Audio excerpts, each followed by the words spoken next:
My name is Vicky, and at 53 years old, I thought I knew my children better than anyone else in this world. After raising Marcus and Sophia practically on my own, following my husband's death 3 years ago, I believed we had built an unbreakable bond of trust and love. That crisp October afternoon, as I took my regular evening stroll through our peaceful neighborhood, I noticed my daughter's familiar blue Honda parked in my son's driveway. My heart lifted with joy, thinking how wonderful it was that my adult children still enjoyed spending time together.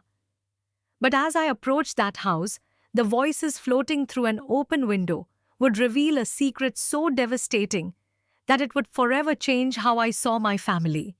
Before we begin this journey together, I'd love to know where you're watching from. Please hit that like button and subscribe for more true stories about real families facing impossible choices. What I discovered next will shake you to your core.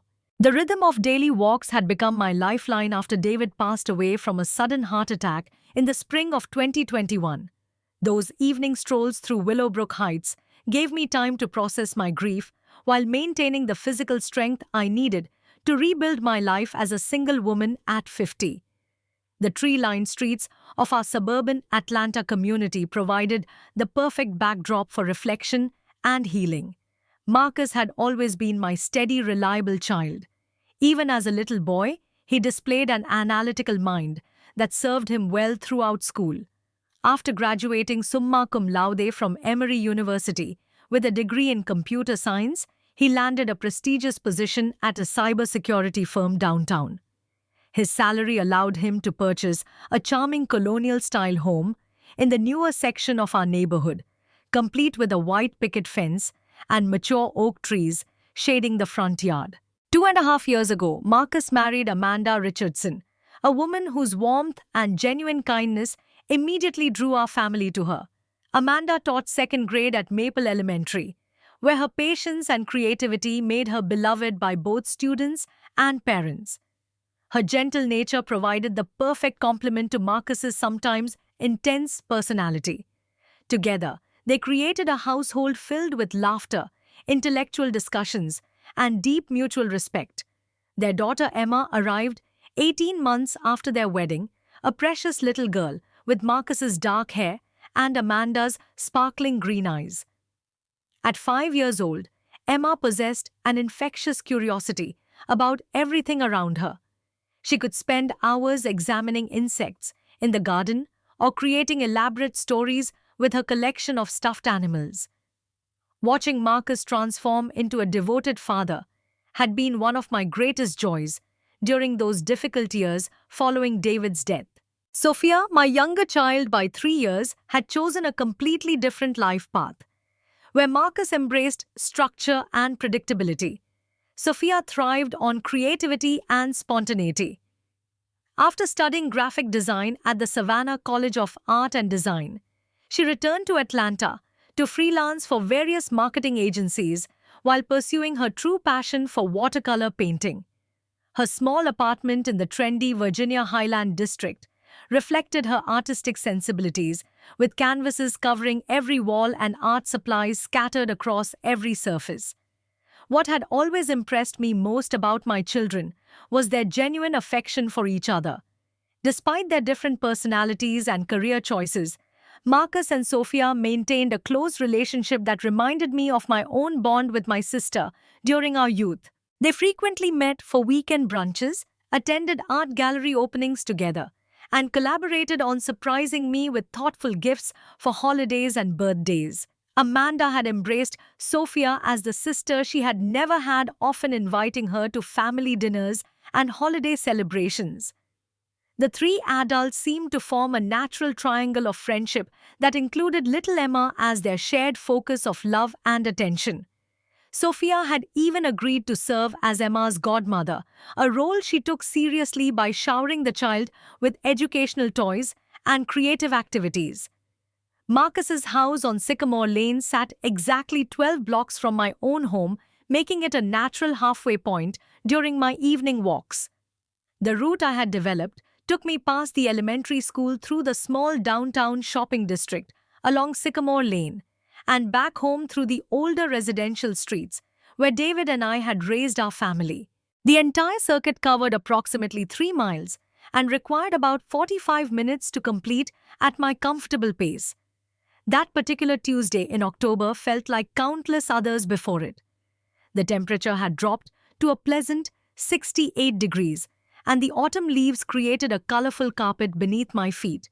I had finished preparing dinner for one, completed the household chores that filled my retirement days, and looked forward to my daily exercise routine. The familiar sights and sounds of my neighborhood walk usually brought me peace and contentment. As I rounded the corner onto Sycamore Lane, something immediately caught my attention. Amanda's silver Toyota Highlander was nowhere to be seen in the driveway, which struck me as unusual for a Tuesday afternoon. Amanda typically collected Emma from after-school care around 4 o'clock and arrived home by 4:15. My fitness tracker displayed 4:23, well past their normal arrival time. Sophia's Honda Civic sat parked at an odd angle in the driveway, positioned carelessly near the mailbox rather than in her usual spot beside the garage. My daughter was ordinarily meticulous about parking properly, a habit she had developed during her teenage years when I insisted on proper vehicle care and consideration for neighbors. The haphazard positioning suggested she had been in some kind of hurry or perhaps distracted when she arrived. The front porch light glowed brightly despite the remaining daylight, another detail that seemed inconsistent with Marcus's usual habits. My son had developed an almost obsessive concern about energy efficiency after purchasing his home, constantly monitoring electricity usage and adjusting thermostats to minimize monthly bills. He would never leave unnecessary lights burning during daylight hours unless he had forgotten completely, which rarely happened. These small inconsistencies began accumulating in my mind, like storm clouds gathering on a clear day. Individually, each observation seemed insignificant, but together they created a sense of unease that I couldn't quite explain. Perhaps Amanda had taken Emma somewhere special after school, and Sophia was keeping Marcus company until they returned. Maybe they were planning a surprise for Amanda's upcoming birthday or collaborating on a family project I hadn't heard about yet. Rather than continuing my walk and wondering about these minor mysteries, I decided to stop for an impromptu visit. Opportunities to spend time with both of my children simultaneously had become increasingly rare as their individual lives grew more complex and demanding. Marcus's work schedule often required long hours troubleshooting security systems for corporate clients, while Sophia's freelance projects kept her busy with unpredictable deadlines and client meetings. As I approached the brick walkway leading to the front door, I became aware of voices drifting through the partially opened living room window. The mild weather had made opening windows throughout the house an appealing way to circulate fresh air and reduce reliance on the central air conditioning system. The sound of my children's familiar voices mixing together in conversation brought an immediate smile to my face. Marcus and Sophia had always been talkers, even as small children. I could remember countless evenings when they would sit at the kitchen table after dinner, discussing everything from their favorite books to their dreams about future careers. Their conversations displayed a depth of understanding and mutual respect that made me proud of the relationship I had helped foster between them. However, as I moved closer to the window, something in the tone of their voices gave me pause. Sophia's usual bright, animated speaking style was missing, replaced by a quality I couldn't immediately identify. Her words carried a weight that seemed inconsistent with casual sibling conversation. Marcus's responses sounded careful and measured, as if he was choosing each word deliberately to comfort someone in distress. My maternal instincts, finely tuned after decades of parenting, immediately activated. Was my daughter experiencing some kind of personal crisis?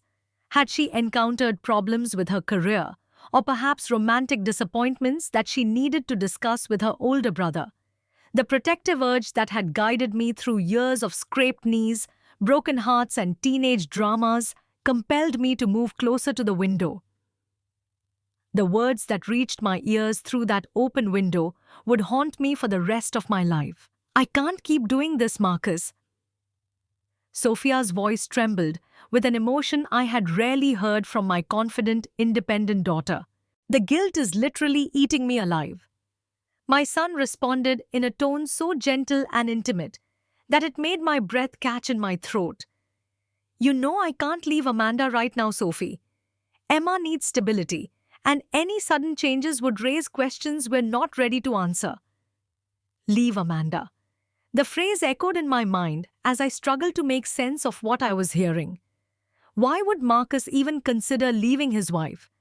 What situation could possibly require such drastic action?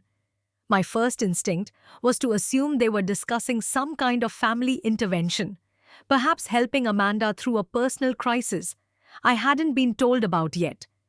But Sophia's next words shattered any innocent interpretation I might have constructed.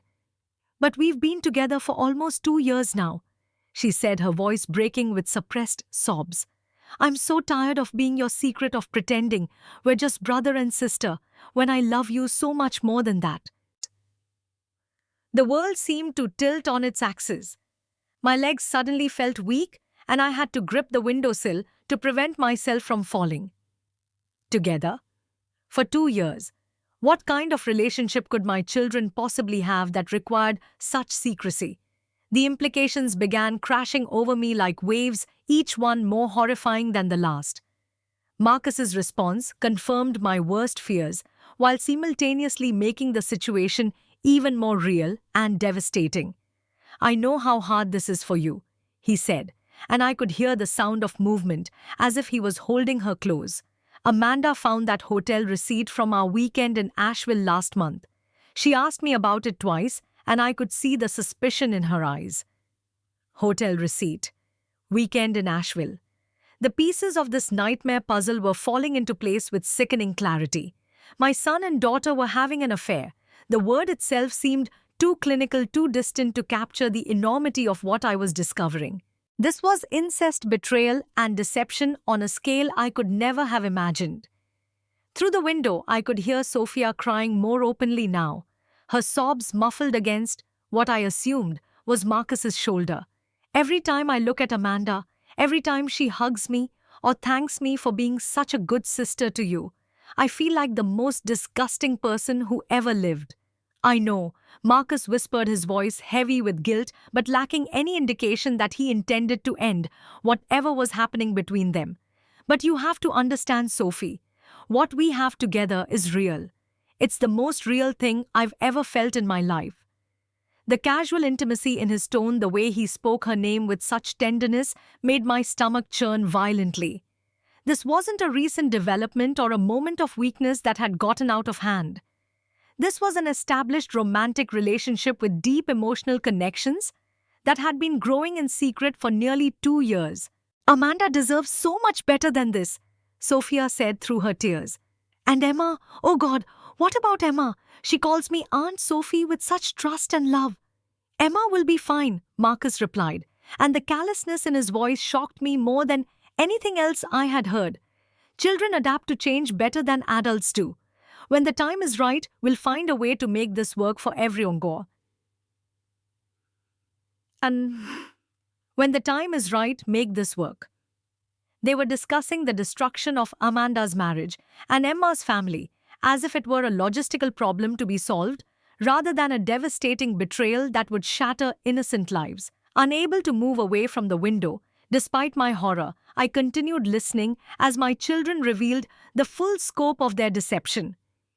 Do you remember exactly how this started between us? Marcus asked, his voice taking on a nostalgic quality that made my skin crawl. How could I forget? Sophia replied softly. It was during that family camping trip to Lake Rabban last July.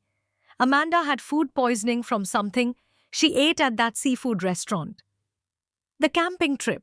I remembered it vividly because I had been so pleased to see the entire family together for Emma's 5th birthday celebration. We had rented a large cabin that accommodated everyone comfortably, with separate bedrooms for privacy and a large common area for group activities. Amanda spent most of Saturday sleeping off the stomach bug. Marcus continued. And you helped me entertain Emma all day. We hiked to the waterfall, collected interesting rocks, and roasted marshmallows by the fire pit. Emma fell asleep in her sleeping bag around 9 o'clock. Sophia added, and you and I sat by the dying fire talking about Dad, about how much we missed him, about how strange it felt to be adults, dealing with our own problems instead of running to him for advice. David had always been particularly close to both children, serving as their confidant and advisor throughout their teenage years and young adulthood. His sudden death had left a void in all our lives that we were still learning to navigate. That's when you told me something I had wondered about for years, Marcus said quietly. You admitted that you had always felt something special for me, something that went beyond normal sibling affection.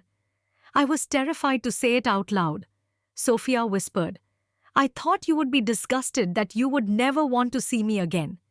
But instead, I told you I had been fighting the same feelings since we were teenagers. Marcus replied. I told you about all those times I had watched you getting ready for dates and felt jealous of the boys who got to hold your hand. My hands were shaking so violently that I had to clasp them together to maintain my grip on the windowsill. They had been attracted to each other as teenagers. How had I completely missed such inappropriate feelings developing under my own roof? When you kissed me that night, Sophia continued, it felt like everything I had been denying about myself suddenly made perfect sense. I finally understood why no relationship with any other man had ever felt quite right. And I realized that what I felt for Amanda was affection and companionship, but what I felt for you was pure love, Marcus added. Real deep consuming love that I had been trying to ignore my entire adult life. They began describing their subsequent meetings with a level of detail that made me nauseated. The weekend art shows that Sophia claimed to attend alone became elaborate cover stories for romantic getaways. Marcus's supposed overtime projects were actually afternoons spent in hotel rooms with his sister. They had developed an intricate web of lies that allowed them to maintain their secret relationship while continuing to participate in normal family activities. Remember when Amanda started asking why you had stopped dating seriously? Marcus asked. I told her I was focusing on building my art career and didn't have time for relationships. Sophia replied with bitter laughter. How could I explain that I was already in the most important relationship of my life, but it happened to be with her husband? The hardest part is pretending to be just siblings during family dinners, Marcus said. Sitting across from you at Mom's dining room table, listening to you laugh, watching you interact with Emma, and not being able to touch you or tell you how beautiful you look. Their casual discussion of deception and manipulation revealed how completely they had normalized their relationship in their own minds. They spoke like any other couple discussing the challenges of maintaining their romance, completely divorced from the reality that their love was built on devastating betrayal. The conversation took an even more sinister turn as they began discussing their future plans with chilling calculation. Amanda mentioned again last night that she wants to try for another baby, Marcus said quietly. She's been reading parenting books about the ideal age gap between siblings. How can you even consider having another child with her? Sophia asked, her voice rising with distress. How can you make love to her and create new life when your heart belongs to me? I don't know, Marcus admitted, and I could hear the genuine anguish in his voice. But if I suddenly become distant or refuse her advances, she'll know something is fundamentally wrong. I have to maintain the appearance of a loving husband until we can figure out the best way to transition to our real life together. Transition to their real life together. The phrase sent chills down my spine. They were actively planning to destroy Amanda's marriage and shatter Emma's world so they could pursue their inappropriate relationship openly. I've been thinking about this constantly, Marcus continued, and I believe the best approach would be gradual. Over the next year or two, I could slowly create emotional distance between Amanda and myself. Make her think our marriage is naturally growing apart rather than being deliberately sabotaged. The calculated cruelty of this strategy took my breath away. They were discussing the systematic destruction of an innocent woman's happiness with the same tone others might use to plan a kitchen renovation. What would you tell her about why the marriage was failing? Sophia asked. Incompatibility issues that we tried to work through but couldn't overcome. Marcus replied smoothly. Growing in different directions, wanting different things from life, discovering that we married too young without really knowing ourselves. And what about Emma? How would we explain to her why daddy doesn't live with mommy anymore? Children accept divorce as a normal part of life these days, Marcus said dismissively. She's young enough that she'll adapt quickly to the new arrangement. And the beauty of this plan is that she'll still have both of us in her life. You'll transition from being her aunt to being her stepmother. Stepmother. The word hit me like a physical blow.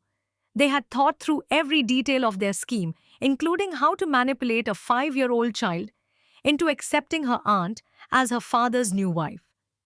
What if Amanda fights the divorce? Sophia asked. What if she suspects there's another woman and demands to know who it is? She won't, Marcus replied with disturbing confidence. Amanda's too trusting, too naive to imagine the truth.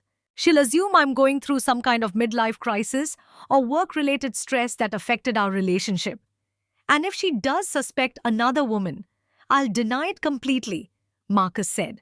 There's no way she could ever guess it's you. The idea is too unthinkable for a normal person to consider. Their conversation revealed not only the depth of their betrayal, but also their complete contempt for Amanda's intelligence and intuition. They viewed her as a naive obstacle to be manipulated, rather than a person deserving of honesty and respect. Through the window, I heard sounds that confirmed the physical nature of their relationship. Quiet murmurs, the rustle of clothing, soft kisses that made my stomach turn with revulsion. The brother and sister I had raised with love and moral guidance had become something I couldn't recognize or understand. Standing in that driveway, listening to my children plan the destruction of an innocent family, I knew I had reached a crossroads that would define the rest of my life. I could walk away, pretend I had never heard their conversation, and allow their scheme to unfold naturally. Or I could confront them directly and demand they end their relationship before more damage was done. The choice wasn't really a choice at all. Amanda had welcomed me into her life as a mother figure when she married Marcus. Emma called me Grandma Vicky and filled my days with joy and purpose. I could not stand by and watch them be destroyed by the selfishness of my own children. After taking several deep breaths to steady my nerves, I walked up the front steps and knocked on the door using the special pattern I had taught Marcus and Sophia when they were young. 3 quick taps followed by 2 slower ones, a silly family code that had become our tradition over the years. The sudden silence from inside the house was immediate and complete. I could practically feel their panic through the walls as they realized someone was at the door. After about 30 seconds that felt like hours, Marcus opened the door with a forced smile that didn't reach his eyes. "Mom, what a wonderful surprise," he said, but his voice carried an unnatural strain that confirmed my suspicions. "Please come in." Sophia appeared in the living room doorway, her face flushed and her eyes red from crying. She attempted a bright smile, but I could see the terror lurking behind her expression. "Hi, Mom," she said, using the informal title she had adopted in adulthood. "I was just stopping by to visit with Marcus for a little while." I entered the house and immediately noticed details that supported what I had overheard. The couch cushions were disheveled, as if 2 people had been sitting very close together. Sophia's purse sat on the coffee table next to a box of tissues, and I could smell the lingering scent of her distinctive vanilla perfume mixed with Marcus's cologne in a way that suggested intimate contact. "Where are Amanda and Emma this afternoon?" I asked casually, settling into the armchair across from the couch and watching their faces carefully for reactions. "Amanda took Emma to visit her sister in Marietta," Marcus replied quickly, the lie rolling off his tongue with practiced ease. Some kind of cousin bonding play date that they had planned for weeks. "How lovely," I said, maintaining perfect composure, while my heart pounded with anger and disappointment. It's wonderful that you two had some time to catch up without distractions. We sat in uncomfortable silence for several minutes. I could see Marcus and Sophia exchanging nervous glances, trying to communicate silently about whether I might have overheard anything significant. Their obvious anxiety confirmed that they knew their conversation had been loud enough to carry through the open window.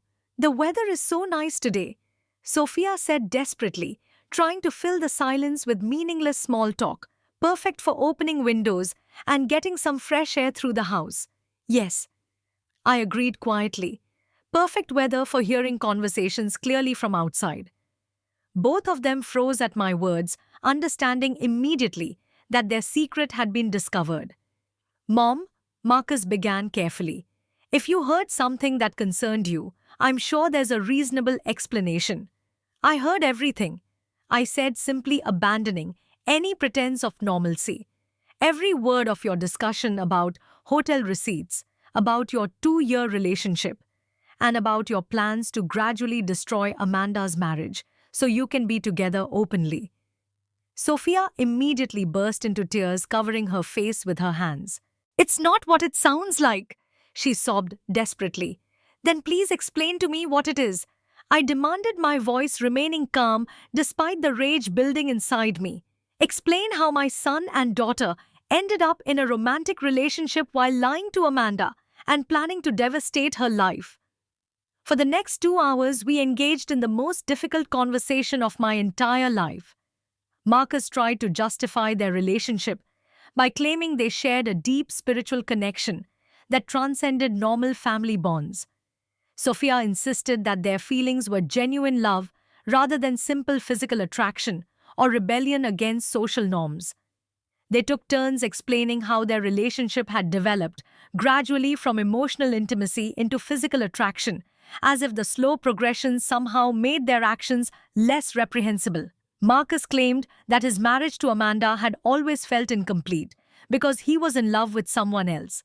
Sophia argued that she had tried dating other men but could never commit because her heart belonged to her brother.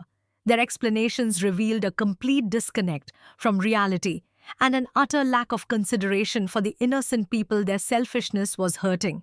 They spoke about Amanda as if she were an inconvenience rather than a woman who loved and trusted them both. They discussed Emma's future as if a 5-year-old child's emotional well-being was less important than their desire to be together. Finally, when I could no longer tolerate their rationalizations and excuses, I delivered an ultimatum that would change our family forever. "This relationship ends today," I said firmly, standing up from my chair to emphasize the seriousness of my words. "Right now, I want your promise that you will never meet privately again, that you will never continue this inappropriate relationship, and that you will both find a way to move forward with your separate lives." "Mom, you can't just demand that we turn off our feelings," Sophia protested through her tears. "I'm not asking you to turn off your feelings," I replied coldly. "I'm telling you to control your actions. Either you end this relationship voluntarily and immediately, or I will tell Amanda exactly what I heard today." The threat had the desired effect. Both of my children realized that I was completely serious and fully prepared to follow through on my promise. "You would destroy our family over this?" Marcus asked angrily, his true character finally showing through his usual polite facade. "You already destroyed our family the moment you decided to betray Amanda," I replied without hesitation. "I'm simply trying to save what's left of it and protect the people who don't deserve to be hurt by your selfishness." 8 months have passed since that devastating afternoon, and while our family will never return to what it once was, I can honestly say that I made the right choice in confronting my children and demanding they end their inappropriate relationship. Sophia kept her promise to break all personal contact with Marcus. Within 3 weeks of our confrontation, she accepted a job offer from a design firm in Nashville and relocated immediately. The distance has helped her begin the difficult process of healing from her misguided attachment and building a new life based on healthy relationships and genuine personal growth. During our weekly phone calls, I can hear gradual improvement in her emotional state. She has started therapy to understand how her feelings for Marcus developed and to prevent similar situations in the future. Last month, she even mentioned meeting a colleague who shares her interest in watercolor painting, suggesting that she might finally be ready to explore appropriate romantic relationships. Marcus struggled significantly more with the separation and the forced end to their relationship. For nearly 2 months after Sophia moved away, he fell into a deep depression that worried Amanda greatly. His work performance suffered, he lost weight, and he became withdrawn from family activities that he had previously enjoyed. When Amanda suggested marriage counseling to address what she perceived as work-related stress affecting their relationship, Marcus agreed to participate. The therapy sessions have helped him work through his guilt and confusion, even though he obviously cannot reveal the true source of his emotional turmoil to either Amanda or the counselor.